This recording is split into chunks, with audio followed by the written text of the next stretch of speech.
Welcome to the topic master. तो कैसे हैं आप सब? मैं हूं आशीष पांडे और आप पढ़ रहे हैं एनसीईआरटी क्लास 12 का चैप्टर नंबर 8 मानव स्वास्थ्य एवं रोग, ह्यूमन हेल्थ एंड डिजीज। इस चैप्टर को हमने स्टार्ट कर दिया है। हम जब भी कोई चीज कवर करते हैं, कोई भी चैप्टर स्टार्ट करते हैं, तो हम कोशिश करते हैं कि उसको टॉपिक वाइज कवर करें। हमने इसके 3 लेक्चर देखे, आज हमें चौथे लेक्चर में कवर करना है क्या? बी और टी सेल के बारे में। इसको हम बी और टी लिम्फोसाइट भी बोलते हैं, और भी कुछ नाम है इसके जो हम आगे देखेंगे। और यहीं से हमारा एंटीबॉडी और एंटीजन का वो जो कॉन्सेप्ट है निकल के आता है।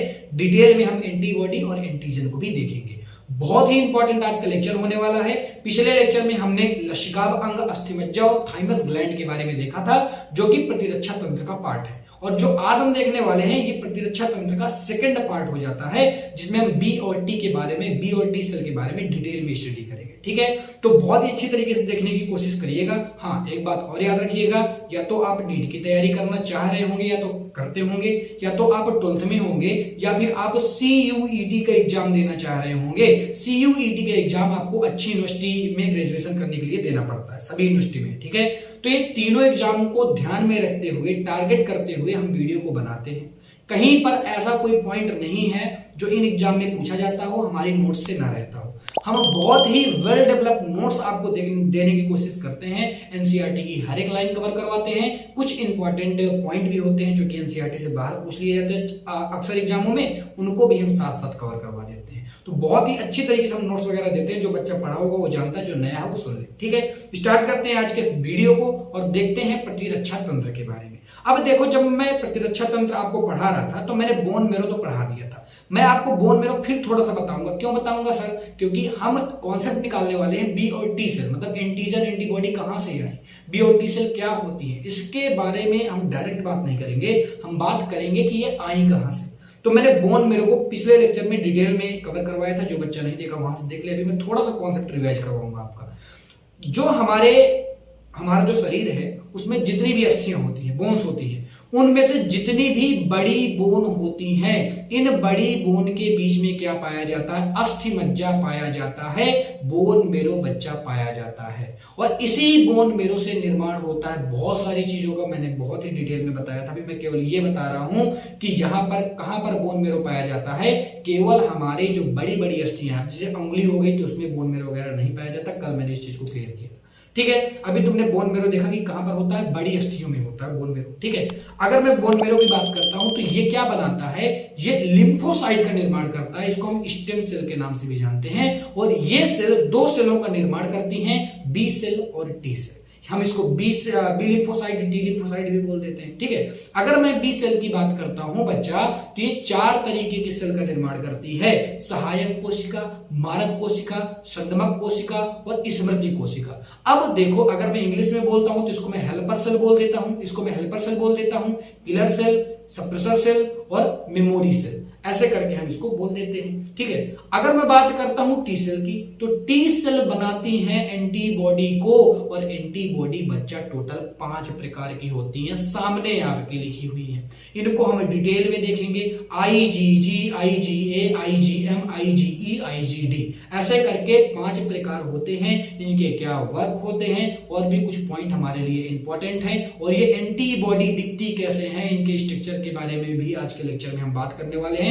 बहुत ही इंपॉर्टेंट आज का लेक्चर होने वाला है। ध्यान से समझिएगा, क्वेश्चन यहां से पूछे जाते हैं, सभी एग्जामों में पूछे जाते हैं। ओके, चलो फिर आगे बढ़ते हैं। अब हम बात करेंगे टी सेल की। इसको हम और किस नाम से जानते हैं? मैंने कहा था और भी इसके नाम में बताऊंगा। तो इसको हम जानते हैं और सेलुलर इम्यूनिटी, मतलब कोशिका प्रतिरक्षा तंत्र के नाम से भी जानते हैं, कोशिकीय प्रतिरक्षा तंत्र के नाम से भी जानते हैं। कोई कंफ्यूजन नहीं है, इसके 2 नाम है, दोनों नाम आपको याद रखने हैं।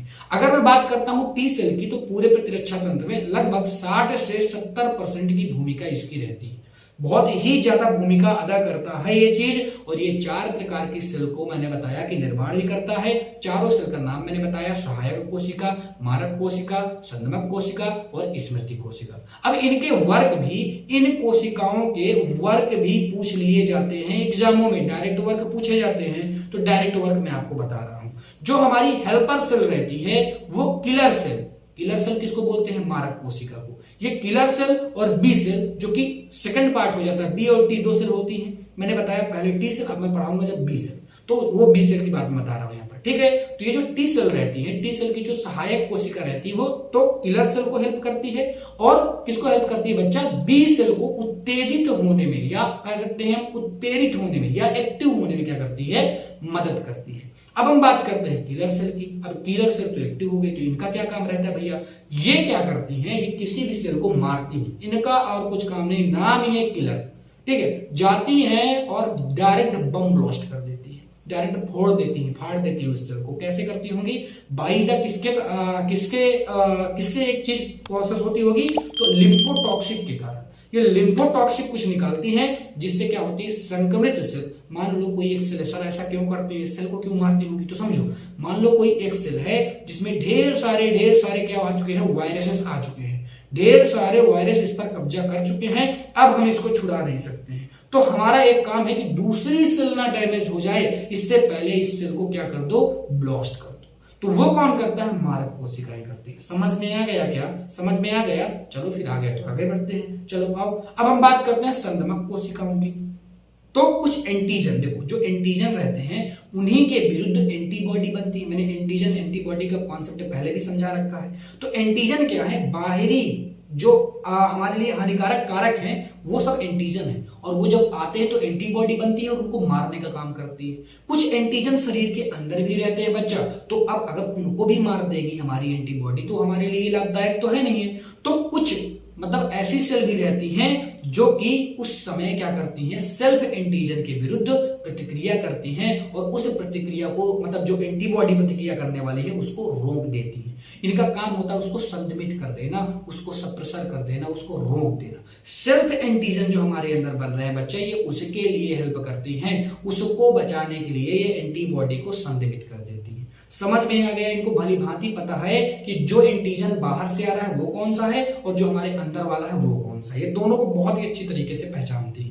और स्मृति वाले का तो कुछ काम नहीं है, ये तो एक तरीके से कह सकते हो केवल मेमोरी कार्ड है, जो कि केवल स्मृति को इकट्ठा करता है। अगर कोई एंटीजन आपके पास आया, अब कोई हानिकारक एंटीजन अगर बाहर से आपके पास आया है तो उसको मारती वारती नहीं, मारने धाड़ने का काम दूसरों का है। ये केवल उसको याद रखेगी और याद रखने के बाद जब भी वो दोबारा आपकी बॉडी में आएगा तो ये तुरंत सबको याद दिला देगी भैया आ गया है, मारो उसको तुरंत, तो तुरंत जाएंगे हम मार देंगे। ये स्मृति वाली सेल अपने लिए बहुत जरूरी होती है। अगर ये ना हो तो हम कई सारी बैक्टीरिया और वायरसों से नहीं बच सकते कभी, क्योंकि ये हमेशा आते जाते रहते हैं। और जब तक हम पहचानेंगे, जब तक हम उनका डाटा कलेक्ट करेंगे, तब तक में तो अपना काम कर देंगे। तो इससे अच्छा ये है कि पहले से डाटा है अपने पास, अपने को पता है कौन बुरा है कौन अच्छा। जो बुरा है उसको मार दो डायरेक्ट, वो अपने लिए हानिकारक है। ये बात समझ में आ गई, कॉन्सेप्ट समझ में आ गया।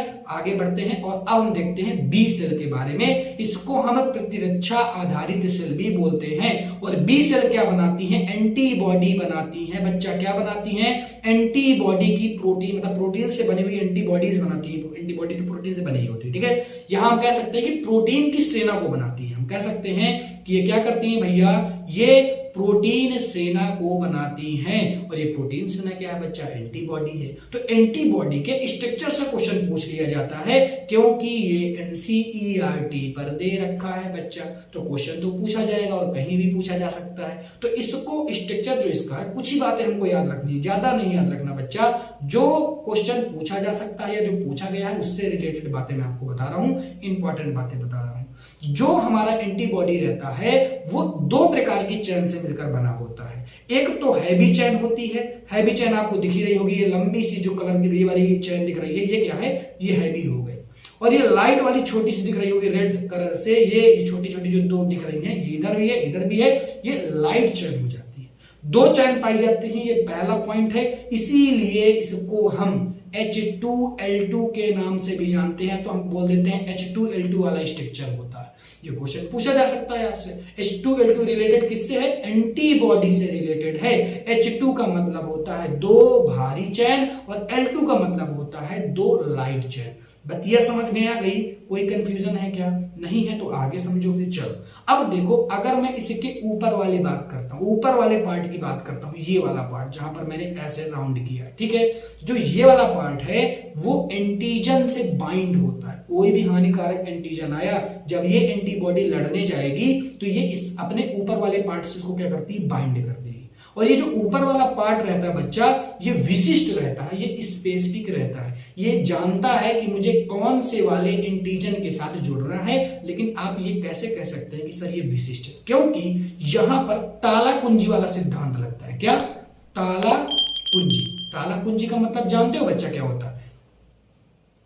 ताला कुंजी, ताला कुंजी का मतलब सीधा से होता है, जो ताला है, जो उसकी चाबी रहेगी उसी से खुलेगा। क्या? हाँ, उसी से खुलेगा। तो वैसा यहां पर भी है। ताला कुंजी के सिद्धांत का मतलब सिंपल से ये मतलब समझो कि जब इसकी चाबी आएगी वही इससे कनेक्ट होगी, दूसरी चाबी इससे नहीं घुसेगी। और यहां पर जो चाबी है वो एंटीजन है और ताला क्या है? एंटीबॉडी है। यानी यहां पर ताला और कुंजी का सिद्धांत लगता है, ये स्पेसिफिक होते हैं, इनको पता है कि मुझे किसके साथ जुड़ना है। जो इनकी चाबी होगी उसी के साथ जुड़ना पसंद करते हैं, नहीं तो सबके साथ ये नहीं जुड़ेंगे। इतनी सारी चीजें समझ में आ गई। और जहां ये जुड़ते हैं, जहां से ये जुड़ते हैं उस स्थान को हम बोलते हैं वर्टिबल रीजन्स। ये यहां पर लिखा हुआ है, वर्टिबल रीजन्स लिखा हुआ है। इसको अपने नोट्स में अच्छी तरीके से डायग्राम को बनाइएगा। ये कुछ बातें मैंने आपको बताई, याद रहेंगी क्या? चलो ठीक है, अगर याद रहेंगी तो आगे समझो। जब ये एंटीबॉडी हमारी होती हैं वो ग्लाइकोप्रोटीन से मिलकर बनी होती हैं, ये इंपॉर्टेंट पॉइंट है। और ये ग्लाइकोप्रोटीन जो रहती है वो 4 प्रकार की पेप्टाइड चेन का निर्माण करती है। मैंने आपको बताया 2 भारी और 2 हल्की, इसीलिए इसको मैं क्या बोलता हूं? H2L2 भी बोलता हूं, मैंने अभी अभी आपको बताया। और ये जो भारी वाला पार्ट है ना, ये जो भारी वाला पार्ट है यही बाकी की एंटीबॉडी बना रहा है। ये जो 6 प्रकार की एंटीबॉडी आपको दिख रही है, ये कौन बना रहा है बच्चा? ये कौन बना रहा है? ये भारी वाला पार्ट बना रहा है। और ये एंटीबॉडी के प्रकार हो जाते हैं। तो प्रकार कहां से निकल आए? एंटीबॉडी से निकल के आएंगे, लेकिन कौन से वाले पार्ट से? भारी वाले पार्ट से। ये जो मैं बता रहा हूं सारे क्वेश्चन बच्चा पूछे गए हैं, बहुत ही इंपॉर्टेंट है। एमसीक्यू में भी पूछे जा सकते हैं, डायरेक्ट भी पूछे जा सकते हैं, बहुत ही इंपॉर्टेंट है। अच्छी तरीके से समझने की कोशिश करिएगा। आगे बढ़ते हैं। और बहुत ही important point, very very very, जितने वेरी लगा सके आप लगा ले, वेरी वेरी इंपॉर्टेंट पॉइंट मैं आपको बताने जा रहा हूं, बहुत ही ज्यादा इंपॉर्टेंट पॉइंट। ठीक है, जो मैं बता रहा हूं ध्यान से समझने की कोशिश करिएगा। यहां पर बॉन्डिंग की बात आती है कि भैया कौन सा बॉन्ड पाया जाता है एंटीबॉडी के बीच में। अगर हम एंटीबॉडी की बात करते हैं तो यहां पर बच्चा डाइसल्फाइड बॉन्ड पाया जाता है। अगर हम बात करते हैं कि 2 भारी चेन के बीच में कितने बॉन्ड पाए जाएंगे, तो यहां पर 2 बॉन्ड पाए जाते हैं। 2 बॉन्ड वाला क्या पाया जाता है? डाइसल्फाइड पाया जाता है। यहां पर एक बॉन्ड होगा और यहां पर एक बॉन्ड होगा, ऐसे करके सब जगह कितने बॉन्ड होंगे बच्चा? टोटल 2 बॉन्ड पाए जाएंगे। लेकिन अगर हम बात करते हैं लाइट चेन की, तो यहां पर केवल सिंगल बॉन्ड वाला क्या पाया जाता है बच्चा? केवल सिंगल बॉन्ड वाला डाइसल्फाइड बॉन्ड पाया जाता है। तो अगर क्वेश्चन पूछा जाए कि हैवी और हैवी के बीच में कितने सल्फाइड बॉन्ड पाए जाते हैं, कौन सा वाला? तो आप कहेंगे डबल वाला। और अगर पूछा जाए हैवी और लाइट के बीच में कौन सा पाया जाता है, या सॉरी हाँ, हैवी और लाइट के बीच में कौन सा पाया जाता है, तो यहां पर सिंगल वाला पाया जाता है। यहां पर सिंगल वाला पाया जाता है। यहां लाइट और हैवी की बात हो रही है, ये वाला हैवी पार्ट हो गया, ये वाला लाइट पार्ट हो गया। समझ में आ गया क्या? समझ में आ गया? चलो ठीक है, अगर समझ में आ गया तो हम आगे बढ़ते हैं। बस इतने ही पॉइंट आपको इससे रिलेटेड याद रखने थे, इसके अलावा कुछ नहीं पूछा जाता। भाई कितने भी क्वेश्चन प्रैक्टिस करना चाहता तो कर ले, इधर उधर के क्वेश्चन बस मत करना। प्रीवियस ईयर के कभी भी क्वेश्चन देख, तो नीट के देख, 12th के देख, सीयूईटी के देख, कभी भी इससे ज्यादा क्वेश्चन नहीं पूछे गए हैं, ना पूछे जाएंगे। ये सफिशिएंट कंटेंट है आपके लिए। ठीक है, आगे बढ़ते हैं और अब हम देखते हैं एंटीजन के बारे में। एंटीजन के बारे में ज्यादा कुछ याद नहीं रखना। एंटीजन्स में क्या होती है? प्रोटीन होती है, तरह तरह की प्रोटीन होती है। और जो प्रोटीन एंटीबॉडी से जुड़ने वाली है, ये किससे जुड़ती है? ये आगे चलकर एंटीबॉडी से जुड़ती है। और एंटीबॉडी के कौन से हिस्से से जुड़ती है? वर्टिबल रीजन से जुड़ती है। अभी भी मैंने आपको बताया बच्चा। ठीक है, तो ये एंटीबॉडी से जुड़ती है, इसको हम बोलते हैं एपिटोप्स। क्या बोलते हैं बच्चा? एपिटोप्स बोलते हैं। यानी क्वेश्चन आपसे ये पूछा जा सकता है एंटीजन का वहां कौन सा पार्ट है जो एंटीबॉडी से जुड़ता है, तो उसको हम बोलते हैं एपिटोप्स। ये एक पहला पॉइंट जो आपको याद रखना है। दूसरा सिंपल सा पॉइंट ये याद रखना है कि कोई भी एंटीबॉडी रहेगा उसका मॉलिक्यूलर वेट 10,000 से ज्यादा होना चाहिए। और अगर ये 10,000 से कम है तो हमारी एंटीबॉडी इसके लिए काम नहीं करती। जैसे आप इंसुलिन लेते हैं, मेरी बात समझना, जब हमें शुगर हो जाता है तो हम बाहर से इंसुलिन लेते हैं, और इंसुलिन कहां से आ रहा है? दूसरे जानवरों से निकाल रहे हैं। तो दूसरे जानवरों से निकाला हुआ इंसुलिन जब हमारे अंदर डाला जाता है तो हमारा प्रतिरक्षा तंत्र क्यों नहीं जागृत होता? तब ये एंटीबॉडी क्यों नहीं काम में आती? क्योंकि इनका जो मॉलिक्यूलर वेट रहता है वो बहुत कम रहता है, 10,000 से कम रहता है, इसलिए एंटीबॉडी एक्टिव नहीं होती है। ये 2 पॉइंट मैंने बताए, बहुत ही ज्यादा इंपॉर्टेंट पॉइंट बताए। अब मेरी बात को और ध्यान से समझना। देखो, अगर कोई वायरस है, इसको मैंने डेंजरस क्या बना दिया, वायरस बना दिया। देखने में भी क्या लग रहा है, डेंजरस लग रहा है। ये क्या बच्चा, वायरस है, और ये प्यारे से क्यूट से आप है। ये प्यारे से क्यूट से कौन है बच्चा, आप है। जब भी इस वायरस को आपके अंदर प्रवेश करना है तब इसको 3 स्टेज से होकर गुजरना पड़ेगा। 3 स्टेज से होकर इसको गुजरना पड़ेगा। पहली स्टेज कौन सी है बच्चा, आओ समझते हैं। इसको थोड़ा सा हम हटाते हैं और नीचे आते हैं, ठीक है। ये देखो स्टेज आ गई हमारी, ये 3 स्टेज है, ठीक है। ये हमारी 3 स्टेज आ गई। 3 स्टेज से होकर इसको अंदर जाना पड़ेगा। पहली स्टेज तो त्वचा और श्लेष्मा है, मतलब पहली स्टेज तो ये आ जाती है कि भैया जब भी आएगा तो त्वचा से लड़ेगा पहले तो वायरस, फिर त्वचा से भी अगर अंदर जाना चाहेगा तो श्लेष्मा होती है सब जगह, वहां से इसको बचना पड़ेगा। अगर मान लो ये अंदर पहुंच गया तब फिर आती हैं न्यूट्रोफिल्स, मोनोफिल्स, और ये सब किसके पार्ट हो जाते हैं, ये सब WBC के पार्ट हो जाते हैं। तब तो इनसे बचना पड़ेगा। मान लो इसके भी अंदर आ गए लड़ते झड़ते, तब फिर हमारे आते हैं T लिम्फोसाइड और B लिम्फोसाइड, फिर ये लड़ते हैं। ये तीसरे नंबर के लड़ाकू विमान है हमारे शरीर के अंदर, जो तीसरे नंबर में काम में आती है। पहले नंबर में त्वचा, दूसरे नंबर में WBC के पार्ट हो गए, और तीसरे नंबर में B और T लिम्फोसाइड हो गई। लास्ट में ये अपना काम करती हैं। पहले कहती हैं कि यार छोटा मोटा है तो तुम ही निपटा दो, जब सबसे बड़ा भारी भरकम हमारे पास आए तभी भेजना, छोटे मोटे हमारे पास मत आने देना, छोटे मोटे को तुम ही निपटा दो। अब देखो कुछ ऊपर पॉइंट दिख रहे होंगे। एंटीबॉडी के 5 प्रकार होते हैं बच्चा, एंटीबॉडी के 5 प्रकार होते हैं, और डायरेक्ट आपसे वर्क पूछा जाता है अगर कभी, तो बच्चे बहुत सारे वर्क इनको याद, मतलब बहुत सारे वर्क याद करके एग्जाम में जाते हैं। मैं कहता हूं कि केवल एक लाइन याद करो, कभी जीवन में क्वेश्चन नहीं गलत होगा। हाँ, नीट में तो सर क्वेश्चन ऐसे आ जाते हैं कि गलत हो जाते हैं, नहीं गलत होंगे बच्चा, थोड़ा सा कॉमन सेंस का यूज करोगे तो क्वेश्चन नहीं गलत होंगे, और बोर्ड वगैरह में तो डायरेक्ट पूछे जाते हैं, ठीक है। अगर हम बात करते हैं IgG की, तो हमेशा याद रखना, जब भी द्रव्य से रिलेटेड, शरीर के द्रव्यों से रिलेटेड सुरक्षा की बात आए तब समझ लेना वहां पर IgG की बात हो रही है। मेरी बात ध्यान से समझना। और अगर कभी बात आए IgA की, तो जब भी शरीर की सतह की सुरक्षा की बात आए, सतह की सुरक्षा की बात आए तब IgA होगा। और अगर शरीर के रक्तों की सुरक्षा की बात आए तो IgM प्रतिरक्षा, मतलब एंटीबॉडी पाई जाएगी वहां पर। अति संवेदनशील पार्ट में, मतलब कभी भी अगर आपको एलर्जी वगैरह देखने के लिए मिले, क्या कभी भी आपको एलर्जी वगैरह का नाम सुनने में मिले या उससे संबंधित एंटीबॉडी पूछी जाए, तब आपको IgE को क्लिक करना है। जितने पॉइंट बता रहा हूं गलत नहीं होगा बच्चा, तो प्रीवियस ईयर के क्वेश्चन करके देख, तुझे पता चल जाएगा, ठीक है। अगर IgD की बात करता हूं तो ये B लिम्फोसाइड को एक्टिव करने में, सक्रिय करने से संबंधित होती है। IgD, इसके अलावा क्वेश्चन नहीं पूछे जाते, कभी जीवन में क्वेश्चन गलत भी नहीं होंगे तुम्हारे, ये मेरा दावा है। एक क्वेश्चन और पूछा जा सकता है, वेरी वेरी वेरी इंपॉर्टेंट, मैंने डायरेक्ट क्वेश्चन लिख लिया है, और जहां पर मैं वेरी वेरी वेरी इंपॉर्टेंट लगा दूं, मेरी बात ध्यान से सुनना, जहां पर मैं वेरी वेरी वेरी इंपॉर्टेंट लगा दूं वो क्वेश्चन 3200 बार पूछा गया और 3200 बार पूछे जाने की शंकाएं हैं, ठीक है। हल्के में मत लेना उस क्वेश्चन को, बहुत ही अच्छी तरीके से पढ़ना। डायरेक्ट आपसे मैंने आपको कितने प्रकार की एंटीबॉडी बताई, 5 प्रकार की बताई, और डायरेक्ट इनका ऑर्डर पूछा जा सकता है कि कौन सी कितनी मात्रा पर निकलता है। कभी परसेंटेज वगैरह नहीं पूछे जाते बच्चा, कभी नहीं पूछे जाते, बच्चे याद करके जाते, कोई उसका मतलब निकलता नहीं है। केवल मेरी बात समझना ध्यान से, इसका ऑर्डर मैंने सामने लिखा है, ट्रिक में बताऊंगा तुमको।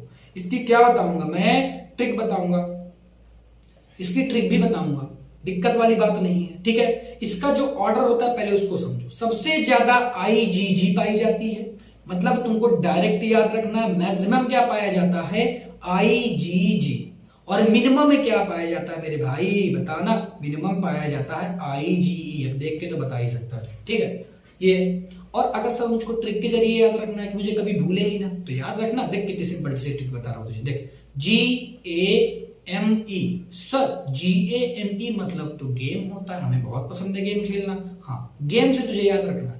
बात आती है डी की, देखो यहां पर गेम में कहीं डी वर्ड नहीं है, तो ये बताओ डी ई के पहले आता है कि बाद में आता है मेरे भाई? तो डी हमेशा ई के पहले आता है, मतलब यहां पर तुमको डी को क्या करना पड़ेगा, ऐड करना पड़ेगा। तुमको ये तो पता है कि 5 प्रकार की होती हैं, ये भी तुमको पता है कौन कौन सी होती है, लेकिन ऑर्डर है तुमको नहीं याद रहता। तो ऑर्डर की ट्रिक मैंने बता दी। ऑर्डर की ट्रिक क्या है भैया, गेम, और गेम में केवल डी को याद रखना। डी यहां पर नहीं है तो डी को तुमको ई के पहले ही रखना, क्योंकि डी के बाद ई आता है। एबीसीडी तो आती है ना, एबीसीडी नहीं आती तो ए से जेड तक आगे एबीसीडी याद करो, ठीक है। चलो इतनी बातें समझ में आ गई। अगर लेक्चर अच्छा लगा है आपको तो लाइक एंड सब्सक्राइब जरूर करें, और हाँ वो करें ना करें इसका तो मैं कभी बोलता ही नहीं, कमेंट जरूर करें, एक बार बताएं, इससे मुझे थोड़ा सा अच्छा, मतलब मैं जब पढ़ता हूं तो मुझे अच्छा लगता है कि हाँ यार तुम्हें समझ में, ठीक है। तो कमेंट करना आपके लिए बहुत ज्यादा जरूरी है। मिलता हूं मैं आपसे नेक्स्ट लेक्चर पर, ऐसे ही टॉपिक वाइज कंप्लीट लेक्चर को हम कवर कर लेंगे, कहीं पर कोई भी प्रॉब्लम नहीं होगी। हर एक टॉपिक के हर एक ऐसे ही टॉपिक वाइज वीडियो आपको मिलेगी, हर एक लेक्चर की टॉपिक वाइज वीडियो आपको मिलेगी, ठीक है। चलो फिर मिलते हैं, बाय बाय।